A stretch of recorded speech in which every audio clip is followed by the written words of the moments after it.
Radio ST. Startup Nation. Up-and-coming startups, entrepreneurs, wantrepreneurs go face-to-face with proven business leaders and talk funding, innovation, current business trends, technology, and social media's role in business. And now your host for Startup Nation, Ed Tracey. Hey, that's me. How's it going, everybody? Happy Tuesday. Tuesday, September 10th, one day before 9/11. As you know, I am a native New Yorker, remembering those folks that gave their lives on that faithful day. And you will not be forgotten, my friends. Shout out to Ross Terranova, Michael Casey, Danny Otera, and my buddy Mike Mullen. Love you guys. What else is going on? We just survived another street fest here in the mighty town of St. George. I'm still alive. Sammy Colson from Sayari Designs. Sayari meaning Mother Earth. Yes, in Swahili. In Swahili. Where she speaks Swahili, everybody. Who'da thunk? Hujambo. Yeah. Hakuna Matata. That's right. I didn't know that was a real word. I'm like, oh, that's catchy.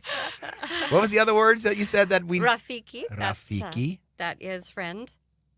And that was the little monkey, right? Wasn't he Rafiki? Yeah, Rafiki was the little monkey. And Simba, everybody knows Simba. Simba. I can do James Earl Jones. Luke, I am your father. There you go. You got it. So Sayari Designs, tell us a little bit about it. So you make jewelry, right? And how did you get into that? Okay.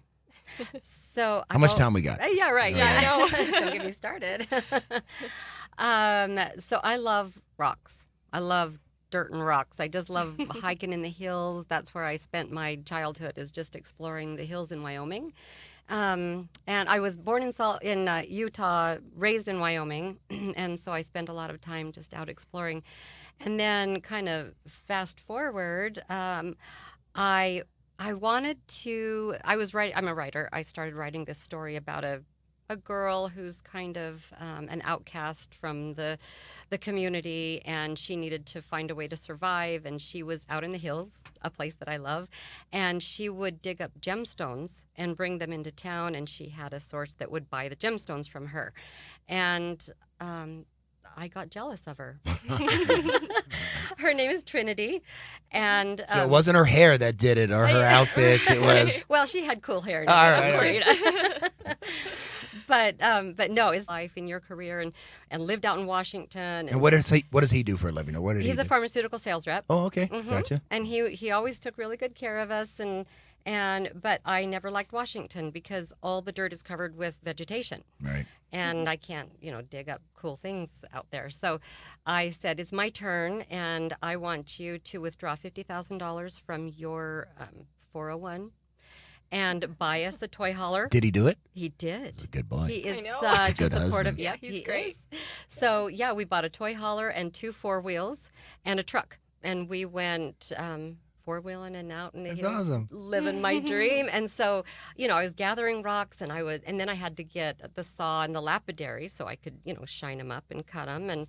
And then pretty soon my pockets were getting too heavy carrying around my favorites.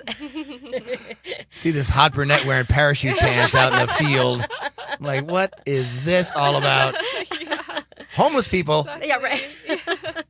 So I decided, this is kind of getting ridiculous. I need to start, learning to silversmith and set them in jewelry so I can actually show them and share them. And because surely other people love rocks as much as I do. And sure enough, they do. So you would find these rocks, clean them up, cut them up, shape them, whatever, and then actually set them in the creation of metal that you came up with. All of that stuff. Yeah, very simple in my life. And yeah.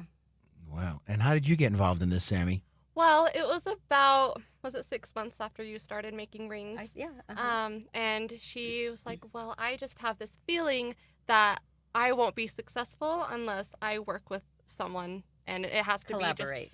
Collaborate with someone. She's just had this feeling that entire time that, that's the way to success for the business. So she reached out to me, and I had to find somebody who had all the strengths where my weaknesses were. Right. And she does. She rocks all those strengths. And I just, yeah.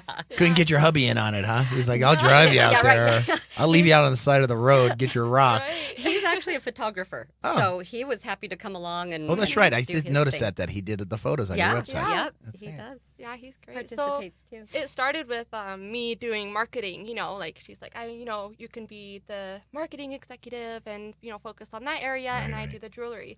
And eventually, I just started getting more passionate about it, and Good. I wanted to be involved in making the jewelry and selling it and just being a full partner. So that's where we are now. So mother and daughter team, Yeah. creative, everything, marketing, Yeah, everything. We do Sales. on our own. all of it. Yeah. That's awesome. Yeah. You have a great website. I checked out the Thank you. website. Do you sell a lot online, or is it mostly word of mouth? How do you do all this? It seems like our strength, the strength of I think it's the gemstones. The gemstones speak to people. Sure. It's almost like they choose you. Right. Sure. They touch People it and when- hold it and wear it.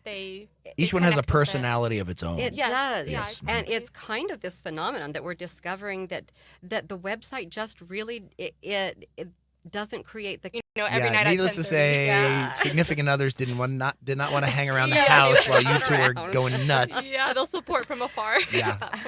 They're standing outside the window. Yeah, right. Can I come in? So do you have a certain type of gems that you look for when you're out there, or is it just something that catches your eye? And then from the time you find a stone to the time you put it out, so like retired gentlemen mostly. There are ladies too, Sure. but I went out with I joined the Rock and Mineral Club. that's a real thing. It is. Yes. I joined a club to go Yeah. out and look at rocks. This is awesome. And a lot of them, they're in their 80s, 90s. We went out to the Thomas Mountain Range and we're digging for Tiffany stone.